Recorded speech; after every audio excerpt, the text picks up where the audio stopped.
Hello everyone. Today I am going to teach you a new topic, that is barriers of communication. Basically, this video is an extended part of my previous video, that is communication. So, in my previous video I already taught you about communication. So, communication is a process where sender sends his message, ideas, information to a receiver with the help of some media. So,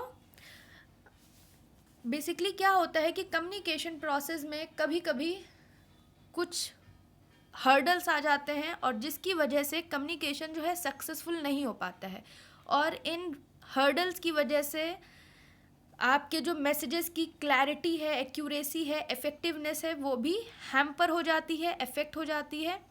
और ये जो भी hurdles आते हैं ये किसी न किसी रीज़न्स की वजह से होते हैं, और यही रीज़न्स को हम बैरियर्स बोलते हैं। ये कम्युनिकेशन के बैरियर्स होते हैं।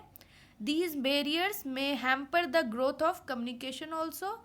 See what happens, sometime the message sent by sender does not reach the receiver in the same manner as expected by the sender. So this filtration, misrepresentation of communication may cause misunderstanding also between sender and receiver. So therefore it is important for a manager to identify these barriers and take measures to overcome these barriers too. So barriers of communication basically आपके communication को रोक देते हैं। आपके जो receiver हैं सही से अंडरस्टैंड नहीं कर पाते हैं कि सेंडर ने क्या उनको पर्टिकुलरली मैसेज भेजा है। Okay, so barrier to communication are some specific items that can distort or prevent communication with an organisation. So let's see what are the barriers of communication. So there are 4 types of barriers of communication, or you can say that barriers can be grouped into the following categories, that is semantic barriers, psychological barriers, organizational barriers and personal barriers. Okay, so one by one I will discuss all these barriers in this particular video. Okay, so our first barrier is semantic barriers. So semantic का मतलब होता है language. सो हम इनको language barriers भी बोलते हैं. So language barriers हैं which means sometime the words and sentences can be understood differently by different people in the organization, which means difference in the understanding levels of the employees. कभी कभी ऐसा होता है कि कुछ वर्ड्स का, कुछ सेंटेंसेस को सब लोग एक जैसा नहीं समझते हैं. कुछ लोग उसको दूसरी तरीके से समझते हैं, कुछ लोग उसको दूसरी तरीके से समझते हैं, जिसकी वजह से मिसअंडरस्टैंडिंग हो जाती है सेंडर और रिसीवर के बीच में. Let me explain you with the help of example. See, if the production manager announces in the meeting that there will be increase in budget of production department, then employees may understand that their salary will increase, but managers may understand it that expensive machinery will be purchased. So in this particular example you understand that production manager ने production department के budget के increment के बारे में बात की है, और एम्प्लॉयज़ ने इसको दूसरी तरीके से समझा और वहाँ के मैनेजर्स ने इसको दूसरी तरीके से समझा है. So this led to a semantic barrier in the communication of an organization, and there are some main causes of semantic barriers such as badly expressed message. So sometimes due to lack of vocabulary managers may use wrong words, and due to this the manager may fail to convey the same meaning to his subordinates. कभी कभी ऐसा होता है कि आपके managers ने कोई गलत वर्ड यूज़ कर दिया है, या मतलब वर्ड्स को गलत तरीके से यूज़ कर दिया है, तो मैसेज जो है रिसीवर के पास या सबॉर्डिनेट के पास सही ढंग से नहीं पहुंच पाता है. सो ये है आपका एक कॉज सिमेंटिक प्रॉब्लम का. And unclarified assumption also. See what happens, sometime worker में मिस इंटरप्रेट द एजम्पशंस. कभी कभी वर्कर्स जो हैं वो मिस इंटरप्रेट कर लेते हैं. For example, boss may instruct the subordinate to take care of goods. He may mean that take care of the quality of goods, whereas worker may understand that he is instructing to keep the goods safely. So यहाँ पे worker ने अपने आप ही assume कर लिया है कि उनसे उनके मैनेजर ने क्या बोला है. Okay, another reason of semantic barrier is faulty translations. So Sometimes the worker do not understand the language which is used by the managers, so workers get it translated, and if translator is not efficient, he may make mistake in translation also, and due to wrong translations there may be transfer of wrong messages too. So कभी कभी translations में भी problem आ जाती है जिसकी वजह से semantic barriers हो जाते हैं. Our next semantic barrier is words with different meanings. So sometimes a word may have different meanings also. Receiver may understand the other meaning. For example, price, prize, principle, principle, right, right. So these are some of the words which have same pronunciation but different meaning and different spellings. So one must hold the handle to door carefully so that they can use these words properly. Okay. Now we have another semantic barriers, technical jargons. So technical jargons का मतलब होता है कि technical words. So कभी भी sender को technical words का use नहीं करना चाहिए. कभी ऐसा होता है कि रिसीवर जो है वो इनको मिस इंटरप्रेट कर लेते हैं, मिसअंडरस्टैंड कर लेते हैं.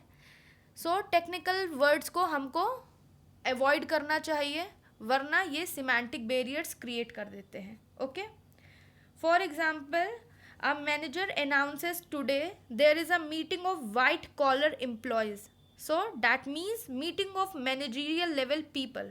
But some employees may understand that employees wearing white should have meeting. So ये कुछ टेक्निकल वर्ड्स होते हैं जिनको वर्कर्स गलत तरीके से मिसअंडरस्टैंड कर लेते हैं. Okay. Now we have another semantic barrier is body language and gesture decoding. So verbal communication may not match the body language also, then workers may get confused and misunderstand the meaning. कभी कभी ऐसा होता है कि आपकी body language और आपके verbal communication एक दूसरे से मैच नहीं करते हैं और मैनेजर्स वर्कर्स जो हैं वो मिसअंडरस्टैंड कर लेते हैं अपने मैनेजर्स को. For example, if manager is telling a joke but there are signs of anger on his face, then worker will get confuse कि वो जोक था या क्या था. Okay. So these are some of the semantic barriers which arises because of language. Okay. So I hope आपको ये पहला barrier जो है communication का वो clear हो गया होगा. So semantic barriers are basically concerned with the problems and obstructions in the process of encoding and decoding of messages into words or impressions. Okay. Now we have another barrier, that is psychological barrier. So psychological का मतलब है किसी की सोच की वजह से या किसी के एक्ट करने की वजह से क्रिएट होते हैं. सो साइकोलॉजिकल बैरियर्स बेसिकली ये किसी की सोच की वजह से या किसी के एक्ट करने की वजह से क्रिएट होते हैं. और you can simply say that the state of mind has great influence over the information and its reflection. So किसी की भी सोच पे आप बस नहीं कर सकते अपना. सो कभी कभी यही जो है बैरियर्स बन जाते हैं इफेक्टिव कम्युनिकेशन के बीच में. For example, as a frightened person may not communicate properly, similarly as an angry person may not receive the communication effectively too. So some of the psychological barriers to effective communication are premature evaluation. So premature evaluation का मतलब है कि आपका message complete भी नहीं हो पाता है और उससे पहले ही आपका जो रिसीवर है वो इवेल्युएट कर लेता है, कंक्लूजन डिराइव कर लेता है आपके मैसेज से. So it means deriving conclusions before completion of the message, and sometime people evaluate the meaning of message before the sender completes the message. Okay.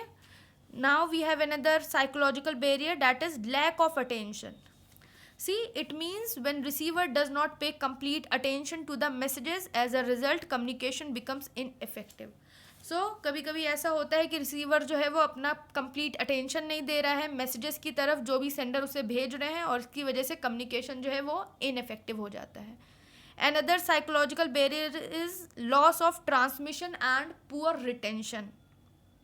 See, when communication passes through various levels, this results in filtering or loss of information, and especially as I told you that oral informations sometimes get did not get all the information for a longer time. So आपकी जो oral informations होती हैं वो longer time period के लिए retain ही नहीं रहती हैं, या तो जब वो किसी को भी बताई जाती हैं या तो वो उन्हें मिस इंटरप्रेट कर लेते हैं या उसको सही से समझते नहीं हैं। Okay, now we have another psychological barrier, that is distrust. So distrust between communicator and receiver also act as a barrier to effective communication, because they may not understand each other's message in the original sense, or secondly they do not give much importance to the information exchange between them. So distrust भी एक बहुत बड़ा psychological barrier है। सो I hope आपको clear हो गया है psychological barrier क्या है। So psychological barrier totally depends on someone's perception regarding to the particular message. Okay, and these some psychological barriers are premature evaluation, जब आप पहले से ही conclusion ड्राइव करने लगते हैं मैसेज कंप्लीट होने से पहले ही, जब आप कंप्लीट अटेंशन नहीं देते हैं, या कभी कभी पुअर रिटेंशन या लॉस ऑफ ट्रांसमिशन भी हो जाता है, क्योंकि आपके ओरल कम्युनिकेशन में ज़्यादातर इन्फॉर्मेशन जो है वो ओरली बताई जाती है और ढेर सारे लेवल्स होने की वजह से ऑर्गेनाइजेशन में ये मैसेज जो है वो आपके प्रॉपर सबॉर्डिनेट तक नहीं पहुंच पाता है। और फिर आपका आता है डिस्ट्रस्ट। सो डिस्ट्रस्ट में कम्युनिकेटर और रिसीवर को बैरियर क्रिएट कर देते हैं, क्योंकि वो एक दूसरे का इंफॉर्मेशन अंडरस्टैंड ही नहीं कर पाते हैं। Now with this we have another barrier, that is organizational barrier. See, organizational barrier, as the name indicates, which means factors related to organizational structure, authority, relationship, rules, regulations, these all may act as a barrier to effective communication. So आपके organisation के बीच में जो भी चीज़ें आती हैं, जैसे कि उसका स्ट्रक्चर हो गया, सुपीरियर सबॉर्डिनेट के बीच की अथॉरिटी रिलेशनशिप, रेगुलेशंस हो गए, तो ये सारी चीज़ें कभी कभी बैरियर्स बन जाती हैं इफेक्टिव कम्युनिकेशन के बीच में। So let's see what are some organisational barriers. So first is rules and regulations. So अगर आपके ऑर्गेनाइजेशन में बहुत ज़्यादा रिजिड रूल्स होंगे तो इसकी वजह से रेड टेपिज्म हो जाएगा, डिले हो जाएगा एक्शंस में, and delay in the movement of information too. So अगर आपके पर्टिकुलर रूल्स और रेगुलेशंस बहुत ज़्यादा ही रिजिड हैं तो आपके एक्शंस जो भी हैं उन सब में बहुत डिले आएगा, क्योंकि उसको पूरा प्रॉपर चैनल के थ्रू पास ऑन होना होगा और तब जाके आपका कोई भी डिसीजन लिया जाएगा। And basically red tapism and delay of action take place in public sectors only. Okay, now we have another reason of organizational barriers, organizational policy.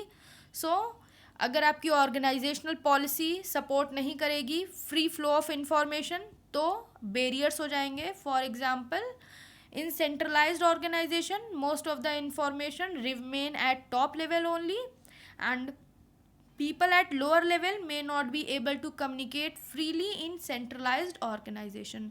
So this may result in organizational barrier. Okay, another organizational barrier is status difference, or you can simply say that कि कभी कभी ऐसा होता है कि जो भी information lower level ने हायर लेवल को सप्लाई की होती है वो इसको समझते नहीं हैं अपने स्टेटस की वजह से, क्योंकि उन्हें ऐसा लगता है कि सबऑर्डिनेट्स कौन होते हैं हमको सजेशंस देने के लिए।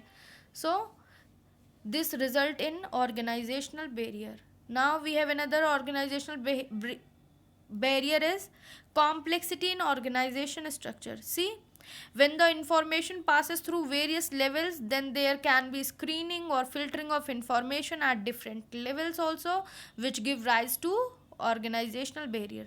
For example, while giving the feedback, the subordinates filter all their negative points and highlight only their positive sides. So कभी कभी आपके ढेर सारे लेवल्स होने की वजह से आपकी इंफॉर्मेशन जो है वो फिल्टर हो जाती है और सही इंफॉर्मेशन आपके प्रॉपर रिसीवर को पहुंच नहीं पाती है। Okay, now we have another organizational barrier, that is organizational facilities. So What happens in large organization? Free and effective flow of communication is possible only when some facilities like social get together, complaint box, task force, etc. exist. And if such facilities are not there, then there can be delay and barrier to effective communication. So organizational facilities जो हैं वो भी बहुत important role play करती हैं organizational barriers में. सो आई hope कि आपको क्लियर हो गया है कि ऑर्गेनाइजेशनल बैरियर क्या है. सो बेसिकली ऑर्गेनाइजेशन में जिनकी भी चीज़ों की वजह से बैरियर्स आते हैं, जैसे कि ऑर्गेनाइजेशन के स्ट्रक्चर की वजह से, अथॉरिटी रिलेशनशिप की वजह से, रूल्स एंड रेगुलेशंस की वजह से, इन सारी चीज़ों की वजह से जो भी बैरियर्स आते हैं उन्हें हम ऑर्गेनाइजेशनल बैरियर्स कहते हैं. या तो वो बैरियर्स रूल्स एंड रेगुलेशंस की वजह से हो सकते हैं, स्टेटस डिफरेंस की वजह से हो सकते हैं, कॉम्प्लेक्स ऑर्गेनाइजेशन की वजह से होते हैं, या ऑर्गेनाइजेशनल फैसिलिटीज़ या ऑर्गेनाइजेशनल पॉलिसीज़ की वजह से भी बैरियर्स हो सकते हैं. Okay, with this we have another barrier, that is personal barrier. So personal barrier is completely an individual's barrier, so which means that certain personal factor of sender and receiver may influence the free flow of information. So particular आपका sender और receiver दोनों ही information के free flow को influence कर देते हैं. So some of the personal barriers are lack of proper incentives. So generally what happens, if there is no incentive for communication, then subordinate may not take initiative to give suggestions to their superiors. For example, if there is no reward given for giving some good suggestions, then employees will not take any initiative to give good suggestions. So इसके लिए मेरे पास एक बहुत अच्छा example है कि जब बच्चे क्लासरूम में बैठे होते हैं और टीचर उनसे पूछते हैं कि कोई भी क्वेश्चन पूछते हैं और उसका जवाब बेसिकली बच्चे नहीं ही देते हैं, और अगर उनसे कह दिया जाए कि हम आपके मार्क्स बढ़ा देंगे अगर आप क्लासरूम में अच्छा परफॉर्म करेंगे, तो बच्चे तुरंत ही आपको जवाब देने लगते हैं, आंसर्स देने लगते हैं. सो जब तक लैक ऑफ इंसेंटिव होता है तब तक आपके सबऑर्डिनेट्स भी सुपीरियर को अपना कोई भी इंफॉर्मेशन नहीं देते हैं. ओके, या सजेशंस नहीं देते हैं. Another personal barrier is fear of challenge to authority. So what happens, sometimes superior conceal and hide information if they have fear of losing their authority over the subordinates.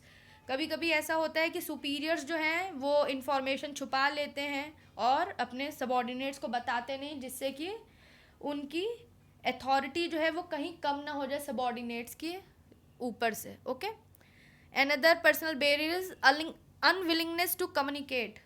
So generally what happen, employees are unwilling to communicate with superiors if they feel it may negatively affect their own interest. For example, fear of punishment and demotions.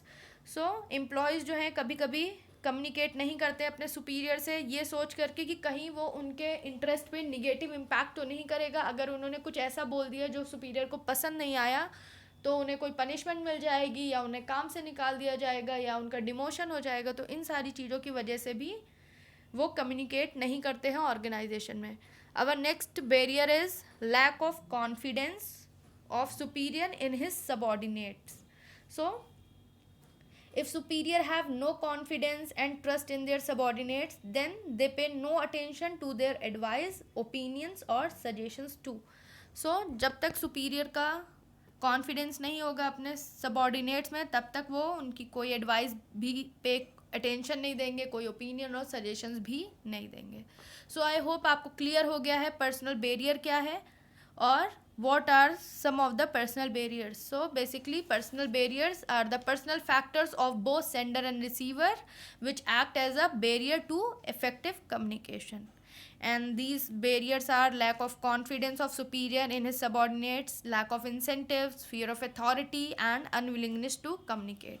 Okay, so till now you have read that what are the barriers of communication, but now I will going to teach you that how can you improve these barriers and how you are going to improve the communication effectively. So all organizations face barriers to effective communication, and by using following measures they can overcome such barriers. So these are some of the improving communication effectiveness overcome measures, such as consult others before communicating. So what happens basically, that it is advisable to consult others before communicating a message.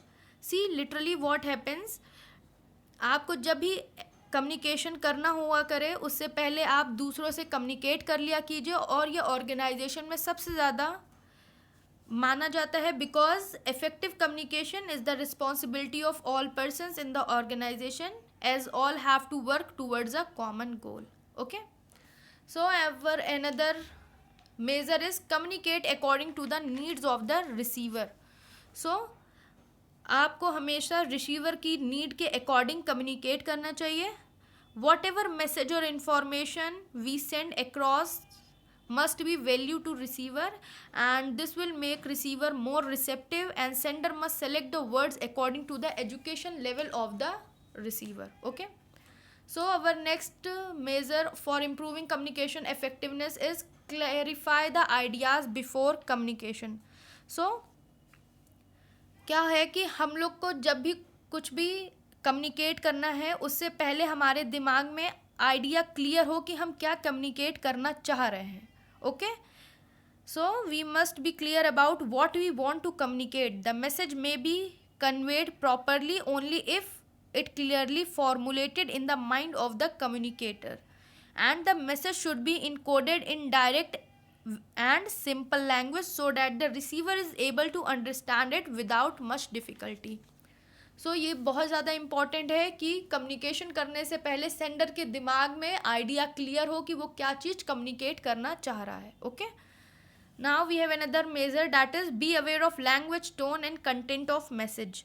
So for an effective communication, the words, tone and symbols used in message must be selected very carefully, and the language used should not offend the sentiments of listeners. Okay, and the symbols used in message must be known to the listener also. Okay, another measure for improving communication, that is ensure proper feedback. So as you know that feedback helps to know the effect or success of communication given by sender. So communication is complete only when the message is understood by the receiver. Okay, and we can never know whether receiver has understand the message or not unless we get the feedback. So feedback also provides opportunity for suggestions and criticism. So feedback जो है वो सबसे ज़्यादा important होता है communication में. आपका communication तभी कंप्लीट होता है जब आपका मैसेज आपके रिसीवर ने समझ लिया हो. Okay, for example I am making videos for every one of you, and if you will not give me feedback regarding my video, then how can I understand that whether you have understood my concepts or my message, or you can say my topics or not. Okay, so proper feedback देना बहुत ज़रूरी होता है receiver को, sender को, जिससे कि sender को भी ऐसा लगे कि जो भी उसने अपना मैसेज कन्वे किया है वो आपके रिसीवर तक पहुंचा है और उसको समझ में आया है कि नहीं आया है. Okay, and feedback also provides opportunity for suggestions and criticism too. Okay, now another major for improving communication is follow-up communication. Helps to remove hurdles, misunderstanding of information given by managers to subordinates. So follow-up communication भी बहुत ज़रूरी होता है. There should be proper follow-up of the information given by manager to subordinate, and this follow-up helps to remove hurdles, misunderstanding of instruction given by managers to subordinates. Okay. Another measure for improving communication is open mind. So जो भी parties communication कर रही हैं वो open mindedly मतलब सुने, and they should not try to withhold information for their personal interest, and they should not react before receiving and listening the full message. Okay, तो यहाँ पे आपको माइंड ओपन करके पूरा कम्युनिकेशन सुनना चाहिए, और आप अपनी कोई भी इंफॉर्मेशन विद होल्ड नहीं करनी चाहिए अपने पर्सनल इंटरेस्ट के लिए. Okay, Another measure for improving communication is completeness of message. So the receiver should not be left guessing. It may lead to misunderstanding too.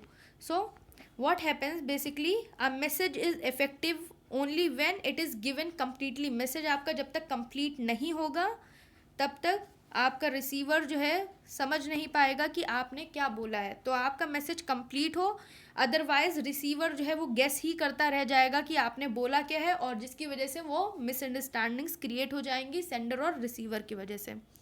So a complete message carries all necessary facts and figures too. And another measure for improving communication is be a good listener. See, there is a small difference between hear and listen. Okay, listen और hear में बहुत ही छोटा सा small difference होता है. See, hears means that sounds come into your ears whether you want it or not, but while listen means that you consciously pay attention to what you hear, and that is you want to hear something. So hear में आपके years में जो भी noise आती रहती है, जो भी आप सुनते रहते हैं साउंड्स को, वो सिर्फ आप नॉर्मली सुन रहे हैं, उस पर अटेंशन पे नहीं कर रहे हैं. For example, if you are seeing my video right now, so much of sounds are coming into your ears regarding the horn and regarding the sound of your cooler, AC, or you can say fans. So ये सारी sounds आपके कान में आ रही हैं, आप इन्हें सुन रहे हैं. Okay, but listen is what, something that you are consciously pay attention towards it. So जो आप मेरी वीडियो देख रहे हैं, आप जो मेरी आवाज़ सुन रहे हैं, वो क्या है बेसिकली, वो आप लिसन कर रहे हैं, क्योंकि आप उस पर्टिकुलर टॉपिक पे कॉन्टिन्यूसली अपना अटेंशन दे रहे हैं और ये चीज़ आप सुनना भी चाहते हैं. Okay, so be a good listener में I only want to say that the sender must listen to receiver's words alternatively. On the other hand, the receiver must also listen with due attention, and the patient and attentive listening solve many problems too. Okay, so यहाँ पे sender को भी properly सुनना चाहिए receiver को, और receiver को भी सेंडर को सुनना चाहिए. और जब दोनों ही एक दूसरे को पेशेंटली और अटेंटिवली सुनेंगे तो बहुत सी प्रॉब्लम सॉल्व हो जाएंगी. जैसे कि अगर आप मुझे कंप्लीटली लिसन करेंगे, हियर नहीं करेंगे, कंप्लीटली लिसन करेंगे, तो आपको ये टॉपिक भी अच्छे से क्लियर हो जाएगा. Okay, now we have another major regarding improving the communication, that is communication for present as well as for future. See, communication must meet the need of present organization as well as for future organization, and there must be consistency in the past, present and future communication. So आपकी communication जो है वो और present organization के साथ साथ future organization को भी meet out करना चाहिए, और आपके past, present, future में तीनों में consistency होनी चाहिए. ये नहीं कि आपने past में कुछ और कहा है, present में आप कुछ और कह रहे हैं और future में की कोई और बात कर रहे हैं. तो इन तीनों चीज़ों में आपकी कंसिस्टेंसी होनी चाहिए, तभी आपका कम्युनिकेशन अच्छा होगा. आई होप कि आपको समझ में आ गया है कि कम्युनिकेशन को इफेक्टिव कैसे बनाया जाएगा. These are some of the measures which a sender must take or receiver must take to improve the communication effectiveness. Okay, and I hope कि आपको ये वीडियो अच्छा लगा हो और आपको बैरियर्स ऑफ कम्युनिकेशन क्लियरली समझ में आए हों, और उनको कैसे इम्प्रूव करना है ये भी समझ में आया हो. Okay, I hope you like my video, and if you like it then please like my video, share it to your friends and subscribe to my channel. Okay, thank you.